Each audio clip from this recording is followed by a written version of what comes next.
Meus irmãos, a paz do Senhor, nós estamos aqui nesta manhã para a gente falar sobre um assunto bastante importante, sobre a santificação do corpo, a sã doutrina.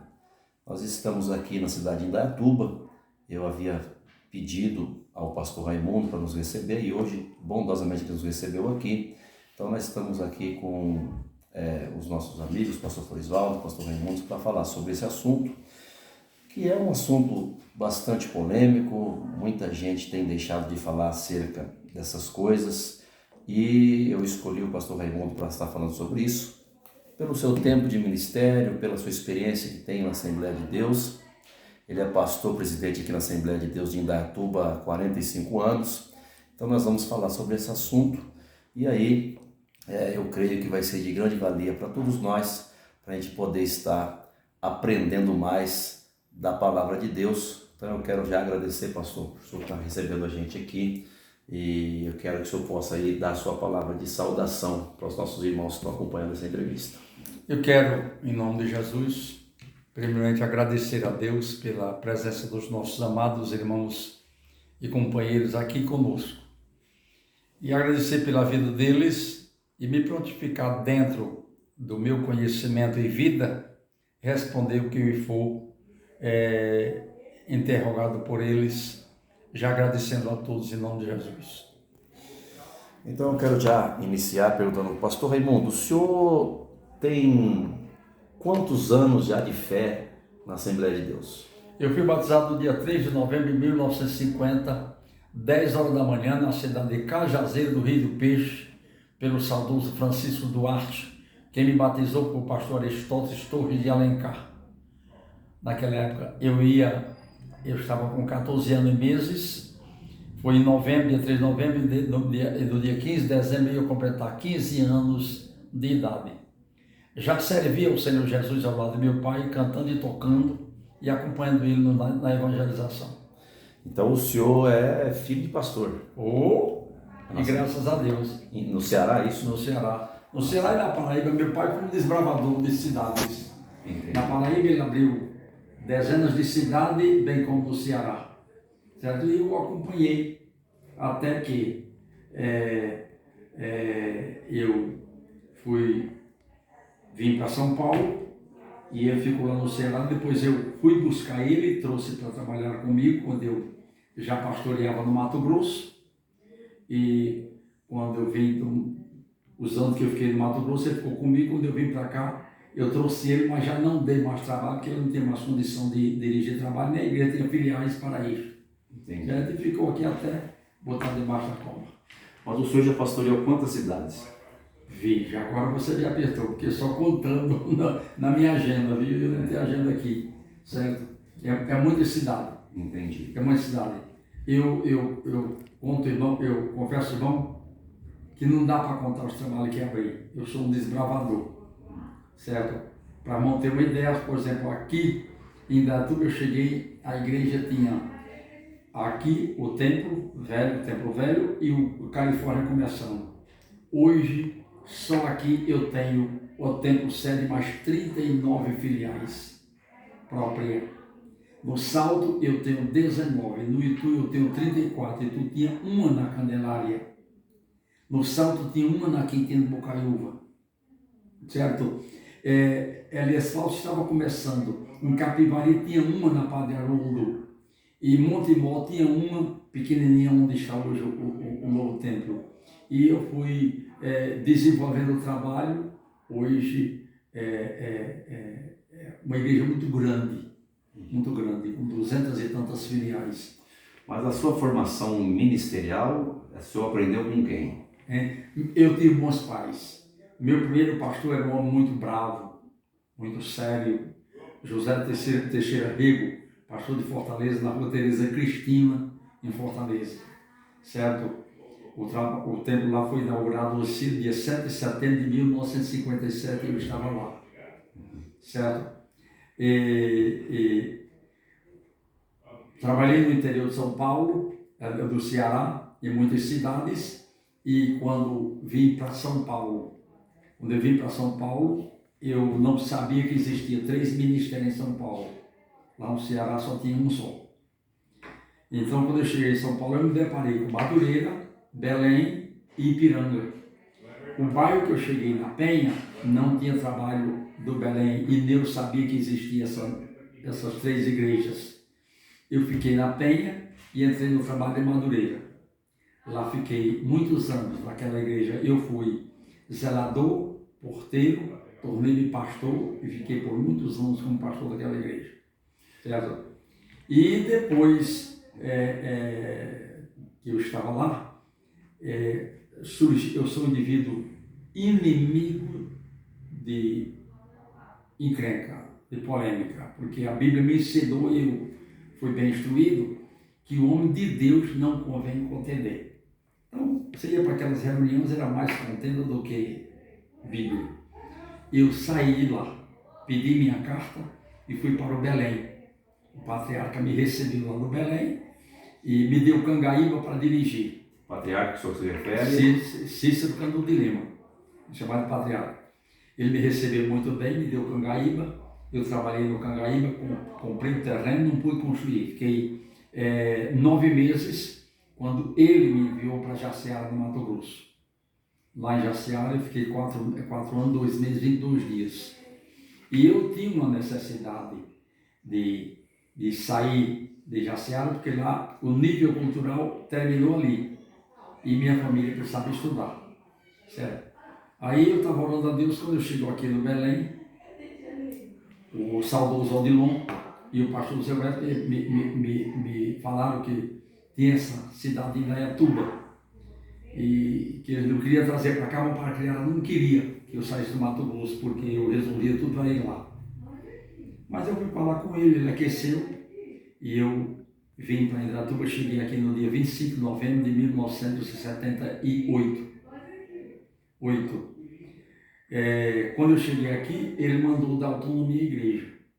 Aí eu fui obrigado a fazer um levantamento pessoal de pessoas. Pastor Zé Weto que deu essa autonomia para o senhor? Não. Pastor Cícero mandou o irmão Zé Weto me dar autonomia. Pastor Cícero Canudo de Lima era o pastor presidente. Era o pastor, o irmão Zé Weto era o vice dele. Entendi. Aí eu fui fazer um levantamento. Encontrei 6 presbíteros, 12 diáconos e ao todo 138 crentes. Tinha uma filial no Salto, em Quintino do Caí, tinha uma na Candelária do Itu, tinha uma em Montemor e uma em Capivari, e Elias Fausto estava começando. Era o trabalho que tinha. E hoje nós estamos quantos tempos, quantos membros? Olha, só pega na agenda, mas hoje nós passamos de 30 mil membros e estamos passando de 100 templos. Eu já dei autonomia a 3 grandes igrejas, Botucatu, Ribeirão Pires e Rio Pombo, em Minas Gerais. Eu dei autonomia. Hoje são campos autônomos. São campos autônomos que saem daqui. Entendi. Certo? E eu estou com 200 e tantas filiais. O senhor teve experiência também com o pastor Paulo Eves Macalão? Tive diretamente. Aprendeu com ele? Aprendi com ele. Ele dirigia a Carolina Machado do Rio de Janeiro. E quando eu cheguei em São Paulo, eu não sabia que existia 3 ministérios. Eu fiquei em Madureira, certo? Fiquei em Madureira um bom tempo. E o que me levou a sair de Madureira é que Madureira tem uma mania de troca de obreiro. Você não esquentava o banco. Tinha que mudar. Eu mesmo fui mudado não sei quantas vezes. E você ia para as reuniões, começava a vir contenda. Eu sou adversário número 1. Eu nunca fiz e pretendo morrer sem fazer uma visita surpresa a obreiro nenhum. Se ele não sabe, a igreja não sabe, eu não fui convidado, não vou lá. Certo? Não vou. Não vou porque eu levo ele a um estado de suspeita perante a igreja. E lá se fazia isso. Você está dirigindo o culto e de repente chegava uma frota de obreiro. Isso é muito mal. E aquilo me doeu, eu pedi minha carta. Eles não queriam dar, porque era o pastor e tudo, mas me deram. Eu vim para o Belém, o Maurício me recebeu muito bem, logo me deu Cangaíba, eu fiquei 9 vezes lá, depois mandou para o Mato Grosso, eu fiquei lá. E eu tinha vontade de sair do Mato Grosso, porque o nível cultural acabou ali. e eu precisava continuar. Aí, quando surgiu em Indaiatuba, eu vim para cá, em Indaiatuba, cheguei aqui dia 25 de novembro de 78, e o patriarca mandou da autonomia, aí foi transformado em pessoa jurídica, e eu comecei a trabalhar, e hoje eu estou com um campo interestadual. Amém. Mas, pastor, vamos entrar no nosso assunto aqui da nossa entrevista. Essa questão que hoje em dia muita gente diz que é costume. A sã doutrina que era pregada acerca da santificação do corpo, tanto para a mulher como para o homem também. Como que o senhor traz esse esclarecimento para nós, para a igreja, para os novos obreiros, para os novos membros que não conhecem isso? Isso aqui é sã doutrina? Isso é costume? Isso é coisa de homem? Irmão, não tem nada de homem. A doutrina é bíblica. E a doutrina é santa. E a Bíblia diz, sem santificação ninguém verá a Deus. E o que doutrina uma pessoa? Por exemplo, você nasceu sabendo nada. Você entrou na escola. De prézinho você chegou. Você doutrinou o corpo para saber a ser o que o senhor é hoje. Você não sabia nada. Então houve instrução. Cumpriu-se o que a Bíblia diz, instrui o menino no caminho que deve seguir. E quando ele chegar a ser velho, ele não se desvia dele. Você entende? A doutrina por si só, ela envolve o indivíduo num hábito. Hábito é costume. Eu nunca vesti uma bermuda, ninguém me viu de uma bermuda em canto nenhum. Eu nunca usei uma camiseta regata, mostrar meu sovaco fedido para ninguém ir à rua. Não, eu nunca saí na rua de paletó e gravata, a não ser numa exceção de uma reunião especial que justifique isto. Eu saio mais fácil, eu saio com um chinelo ou com uma bota de construção e todo mundo, mas bem vestido. Eu não tenho para que estar mostrando meu corpo, meus braços, minhas pernas para ninguém. Isso é costume, isso é hábito, isso é educação, entende? Isso é domínio do corpo, entende? Para que eu possa me apresentar com dignidade perante a sociedade. Você imaginou eu, pastor, por exemplo, de uma igreja deste tamanho assim, a igreja me vê de bermuda no meio da rua? Você já pensou, por exemplo, uma igreja deste tamanho, conhecido como sou hoje, a igreja me vê, por exemplo, com uma regata, com um sovaco lá de fora? Você imaginou, por exemplo, num patamar que chegou ele dessa aqui, o pastor Raimundo comprou e não pagou. Você imaginou eu sujar o nome da igreja por uma dívida ou por um comportamento? Isso é uma escravatura obrigatória para quem teme a Deus. Mesmo porque a Bíblia sentencia a nós, obreiro, uma sentença muito grave, muito aguda, sendo exemplo dos fiéis. Olha, o indivíduo já é fiel. Você tem que ter um ponto ou uma vírgula a mais que ele. Aí ela especifica na palavra, no trato, na fé, na pureza e na caridade, que é o amor. Então, é difícil, mas todo mundo olha para a gente e diz, como disseram para Eliseu, este que passa por nós é um santo homem de Deus. Então, eu ando pela rua, entende? Quem me vê, não é brincadeira, são 45 anos no mesmo lugar, certo? Mas procura qualquer lugar a quem eu devo um centavo. Procure em qualquer lugar quem me viu com um comportamento estranho, fora de um cristão. Pode procurar, certo? Pode procurar. Quer dizer, isso é fácil? Não é fácil. Não é fácil. Se a igreja tivesse ficado naqueles pequenos irmãos, mas hoje, irmão, uma igreja passando de 30 mil pessoas, um ministério gigante, que você talvez já tenha assistido nossa reunião pelo ano, um gigante. Você começar de obreiro, eu comecei com 6 presbíteros, 12 diáconos, até uma igreja dessa entupida de gente que não cabe, O trabalho transformou-se o trabalho interestadual. Eu informatizei a igreja de maneira que eu estou desnudo perante o mundo. Então, o que é que diz o povo da Paraíba de mim? O que é que diz o povo do Pernambuco de mim? O que é que diz o povo do Japão de mim? O que é que diz o povo dos Estados Unidos de mim? Qual é o meu comportamento? Então eu tenho que ter um pouco de cuidado. Outra, hoje é quinta-feira, amanhã a igreja me espera para ensinar. Você imaginou a igreja que é uma inteligência tremenda, hoje é uma igreja intelectual, cheia de advogado, de engenheiro, de doutor, de professor, todo mundo. Eu leio o versículo e a igreja dizer, esse eu já vi, esse eu já escutei. Então você tem que ter uma mensagem, entende? Não importa que seja no versículo, no mesmo versículo, você tem que ter uma mensagem diferenciada para cada culto. Isso não é mole não, isso é difícil. Ou o Espírito Santo entra no coquinho, entende? Para iluminar, ou o camarada está ferrado. Sem contar com reuniões. Hoje eu tenho, as mulheres estão reunidas aí, entende? Agradecendo a Deus por elas, entende? Sábado está a juventude reunida aí, entende? Eu vou inaugurar mais um templo em Salto, lá no sábado. Domingo eu tenho Santa Ceia. O que a igreja espera de mim? É difícil, irmão. Isso é difícil. Então, se o Senhor não der, de onde vem?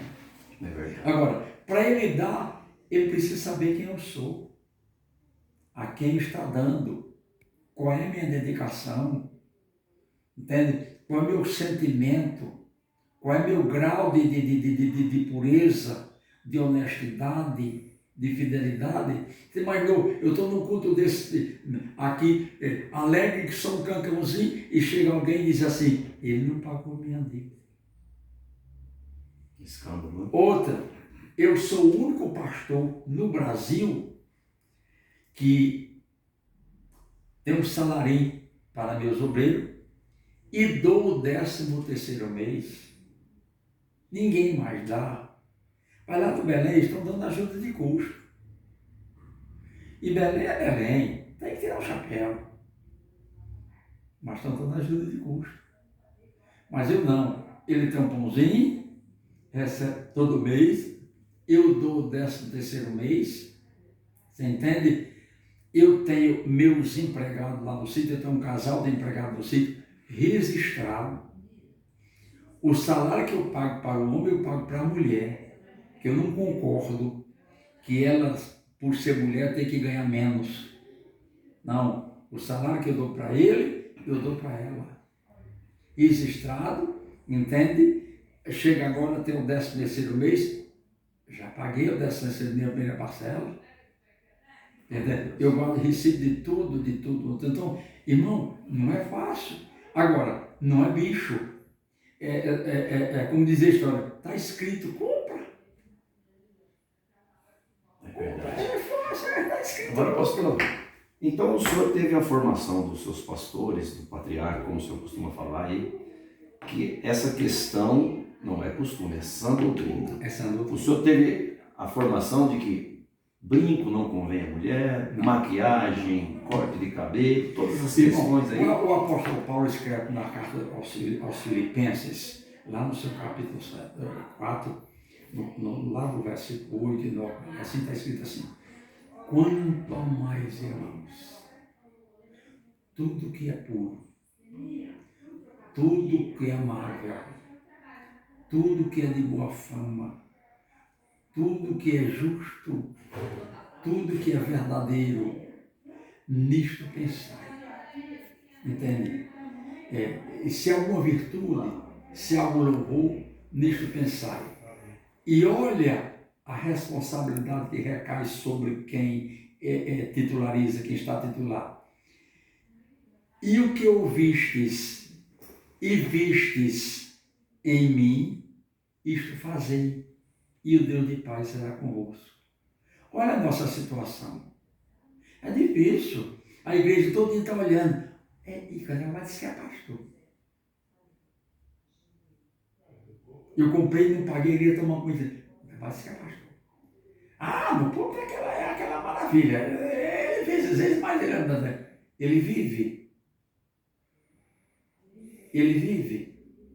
Aí o Senhor Jesus vem dizendo assim, eu fiz para que vocês façam também. Você entendeu? Eu fiz, façam. Segue o caminho. Lê o capítulo 17 de São João.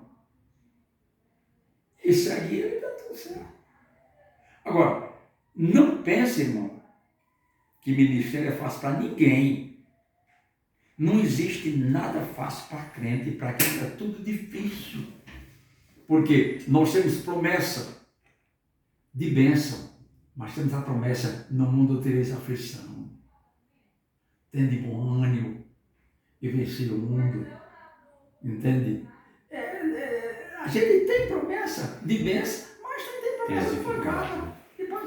Pastor, agora fala para mim, quando que o senhor percebeu que essa questão doutrinária, ela começou a mudar, começou a se abrir portas e as coisas começaram a ficar de uma forma diferente na Assembleia de Deus? Irmão, deixa eu falar uma coisa. A nova geração, nossos pais, como Teixeira, Paulo Macalão, Anselmo Silvestre e Companhia Bela, Daniel Bonar, eles ensinaram um padrão. Eles ensinaram usos e costume. Entende? E ensinaram certo, porque ensinaram a luz da Bíblia, o que está acentuado nela. Mas a nova geração disse, para que isso? Para que isso? Deturpar os princípios, entende? Vê como está e fique como veio. E onde está a ordem? Ordem, não é pedido. Ide, ensinai. Ide, fazer discípulo. Ensinar a guardar todas as coisas que eu vos tenho ordenado. O que é a ordem? Depois que você ensinar o que eu ordenei, aí eu estou com você. Todos os dias até a consumação do século. Então a igreja não erra, irmão. Porque a igreja tem promessa. O Senhor disse assim, eu, pessoa de Cristo, edificarei minha. Ela tem dono, igreja. E a promessa que eu faço, as portas do inferno não prevalecem contra ela. Agora, eu, pastor Raimundo, tenho que ser o quê? Exemplo dos fiéis. O indivíduo é fiel. Palavra, trato, fé, pureza e amor. Então, é eu que tenho que ensinar para a igreja. Se a igreja é errada, o princípio dela o comportamento dela é errado, eu sou culpado. Você entende? Não é que a pessoa chega aqui e você já chega e enfia na cabeça dele, deu certo, não. De exemplo. Eu tenho aqui muitos exemplos de pessoas que chegaram aqui, calça comprida, mas vê o modelo da igreja e se... eu estou um peixe na lama, eu vou ter que mudar, muda automático. Com amor, com graça, com você. Não, eu vi o que viste em mim, isso fazei. Tudo que viste em mim, isso fazer. Então, vê, olha para minha esposa, olha para minhas filhas, você entende? Olha para o pastor Raimundo, entende? Eu estou desalojado, mas no caminho não dá para ficar aqui. Verdade. Não dá, irmão, não dá. Irmão, o próprio ambiente, entende? É uma escola. Agora, a questão a gente soube que houve em 1975 aquela convenção em Santo André, aonde foi colocado, parece que até antes dessa convenção não havia registro do RI acerca dessa questão doutrinária. E em 75 foi colocado, homologado, a convenção aprovou essa questão. Não existia, irmão, norma estatutária. Estatutária. Biblicamente havia sempre. Sim. Havia sempre. Mas como a convenção queria colocar uma norma por causa de abertura da nova geração, aí criaram a norma estatutária. Mas de nada valeu para muitos. Você entende? Nada mudou. Nada mudou, para muitas pessoas nada mudou. Entende? Quando a pessoa, irmão...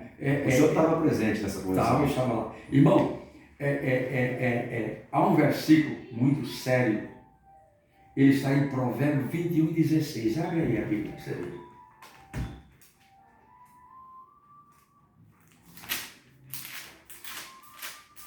Provérbios 21:16. Diz assim: o homem que anda desviado do caminho do entendimento, na congregação dos mortos repousará. O que você quer mais que isso? O que eu vou fazer? A palavra é clara, né? O que eu vou fazer?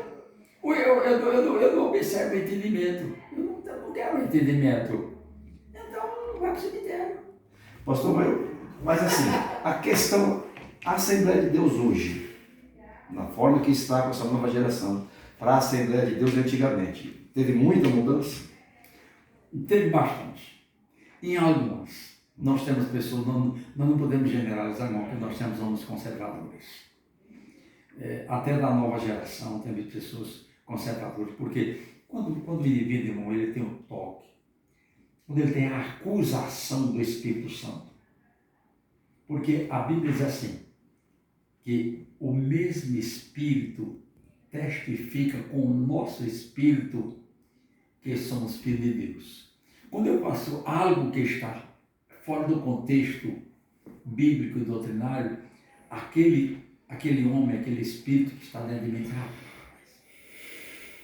você tem coragem de cantar, como você tem coragem de orar, como é que vai gostar de pregar quando você não vive?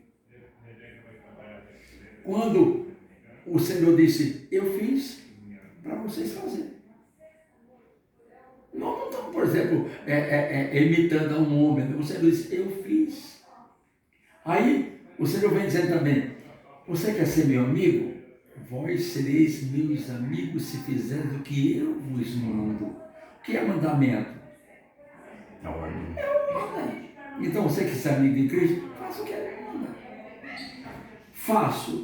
Não. Para ninguém é fácil a vida cristã. Para ninguém é fácil. Nós temos uma guerra tremenda. E, primeiramente, nós vivemos, irmãos, dentro de nós mesmos, dois opostos. O espírito cobiça contra a carne, a carne contra o espírito, e ambos se opõem um ao outro para que ele não faça o que quereis. Agora, qual é a nossa consideração? Mas, se sois guiados pelo espírito, não esteja debaixo da carne. Então, se deixe ser servo, escravo, dominado pelo Espírito Santo, e as concupiscências da carne você vai matando, vai matando, vai matando, vai matando, vai matando. Evitar, você não evita. Primeiro, você tem dois órgãos insaciáveis na vida: audição e visão. O negócio não te pertence, mas de repente é insaciável. Não pertence a gente. Você vai lá, o negócio está naquela rua e o cão começa a dizer assim, um pouco estranho. Olha, é do ser humano. A Bíblia diz assim, em pecado me concebeu minha mãe. Mas você não é casado civilmente. Mas sabe o que acontece? Um homem pecou. A gravidade do pecado do homem foi tão grande que passou a todos os homens, pois que todos pecaram. Então, a contaminação do pecado, a mancha do pecado, é um troço tão contaminado que um só contaminou a humanidade inteira. O pecado passou a todos os homens, pois que todos pecaram. Agora, o que nos livra disso? Sendo, pois, justificado pela fé, temos paz com Deus, por nosso Senhor Jesus Cristo. Entende que não anda segundo a carne, mas anda segundo o Espírito, porque a lei do Espírito de vida em Cristo Jesus me livrou da lei do pecado e da morte.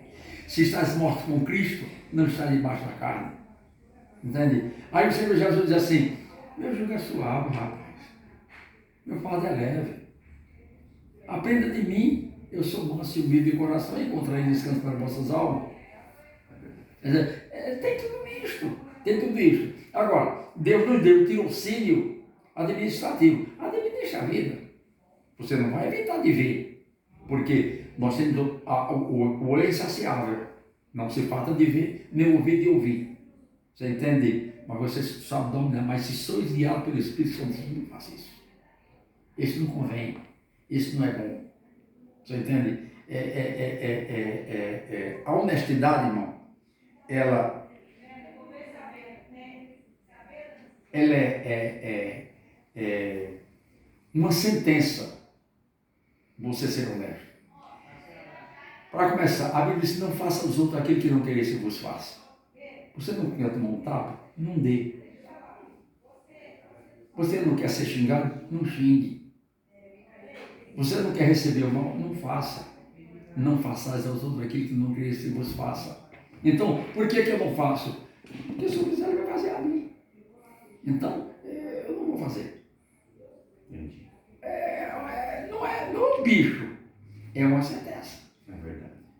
Bom, pastor, para a gente encerrar então, eu queria pedir ao senhor, se o senhor falasse aí algo que marcou o seu ministério, um milagre, que, assim, algo que foi algo assim que o senhor acha que foi algo assim extraordinário, que o senhor viu ao longo desses anos todos e que o senhor queira contar aí para os nossos irmãos que estão acompanhando. Olha, eu passei por muitas provações na minha vida, mas o que eu considero a maior provação que eu passei na minha vida foi andando, a terra se abrir e eu caí numa fossa cheia de detrito, de tapuru, de barata, de fezes humanas, e eu ia lá no fundo, 6 metros de fundura.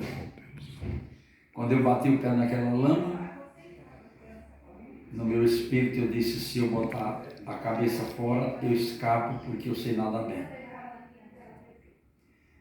Eu considero essa a maior prova da minha vida, porque quando eu pus a cabeça fora, meu filho colocou a vara de bambu, dessa de escorar vara,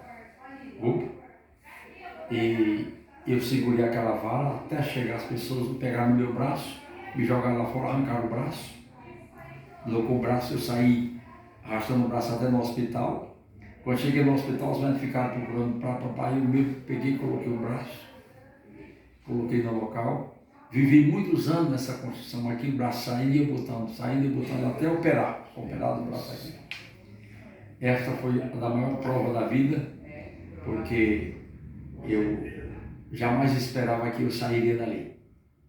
Mas eu caí, fui lá no fundo, fiquei naquela lama imunda lá embaixo, mas escapei.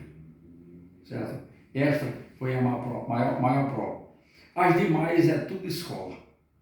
Aprendizado. Aprendizado, tudo para ensinar. Glória a Deus. Tudo para ensinar. Construção, eu gosto, eu amo. Eu não admito a igreja ser escrava do aluguel. Só em Indaiatuba eu vou passando de 100 templos construídos. Glória a Deus. Agora mesmo eu estou com 11 ou 12. Vou inaugurar um agora sábado, se Deus quiser. Construção. Hoje, eu e minha esposa, nós somos pai de uma multidão. E eu sei de onde vim. A distância da cidade de Acopiara, no bairro Barra da Ingá. Eu nasci num bairrozinho pobre. Eu fui ver os escombros da casa que eu nasci. E vi lá aquilo ali. E mostrei para minha esposa: não importa onde você nasceu, o que era. Importa viver a promessa de Deus. Hoje, eu consegui educar minha família. Estou com a família cheia de doutores. Formei minha esposa com 40 anos em pedagogia. A família é uma família de intelectuais, engenheiros, advogados alguns, professores alguns, entende? Psicólogos, e como se não bastasse a minha economia, eu não tenho caderneta de poupança. A minha economia, eu fiz um patrimônio para minha família, certo? Eu tenho um sítiozinho aqui que hoje é o sítio milionário, 7 alqueire e pouco. Tem uma fazenda lá em Minas Gerais, perto da Bahia, com 2.500 hectares.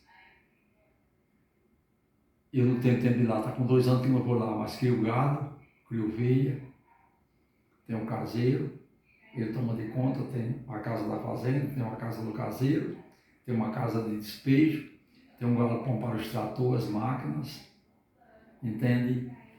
E eu só devo a um. Glória a Deus. Eu não devo muito a ninguém. Amém. Graças a Deus.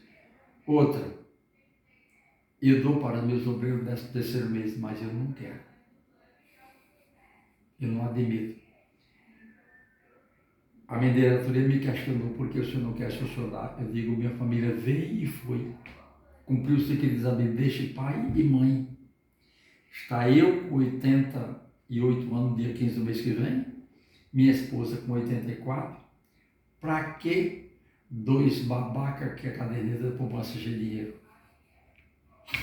O céu está pertinho, né, pastor? É claro.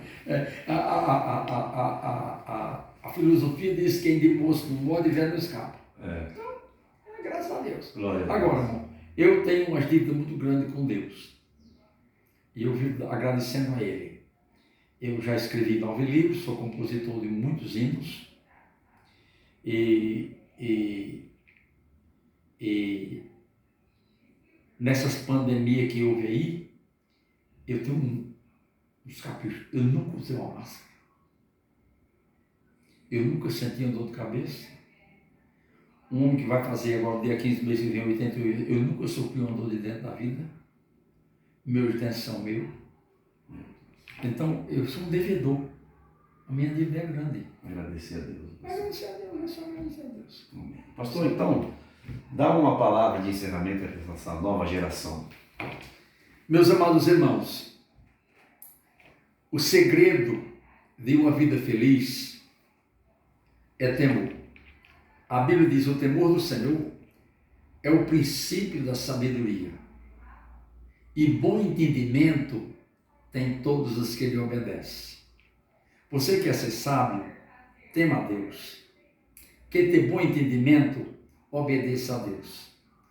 Porque se você tem alguém que você deve uma obrigação, é a Deus, porque Ele é o dono da vida. Na carta de João está escrito: porque a vida foi manifestada e nós a vimos, a vida eterna que estava com o Pai nos foi dada. Maneira só, você está usando aquilo que não é teu, é do Pai. Seja fiel, grato, porque quanto mais você for grato a Deus, mais tempo Ele dá para você viver a vida que é dele. E a Bíblia diz: e não nos cansemos de fazer o bem, porque ao seu tempo ceifaremos, se não houver desfalecido. E a paz de Deus, que excede todo entendimento, guardará os vossos corações e os vossos sentimentos em Cristo Jesus, o nosso Salvador. Deus vos abençoe e guarde. Esta é uma palavra do teu velho irmão em Cristo Jesus, pastor Raimundo Soares de Lima. Obrigado. Tá aí, meus irmãos, a palavra do pastor Raimundo. Quero agradecer por essa oportunidade. E aí fica o conselho do pastor. Tem bastante experiência na Assembleia de Deus acerca da santificação do corpo, da sã doutrina e aquilo que a gente precisa ouvir. A gente precisa se basear na palavra e no exemplo dos homens de Deus. Pastor Raimundo, muito obrigado. Obrigado. Deus abençoe a paz do Senhor. Obrigado. Muito obrigado por nos receber aqui com essa... Que é isso, é minha obrigação. Amém. Essa casa não é minha, é de vocês. Amém. Está aqui, nosso pastor Florisvaldo também está ali nos ajudando. Obrigado por Florisvaldo. De nada, obrigado. Por essa mãozona amiga que você dá, esse coitadinho desse velho. Que é isso, é uma benção. Deus abençoe, meus irmãos. Amém.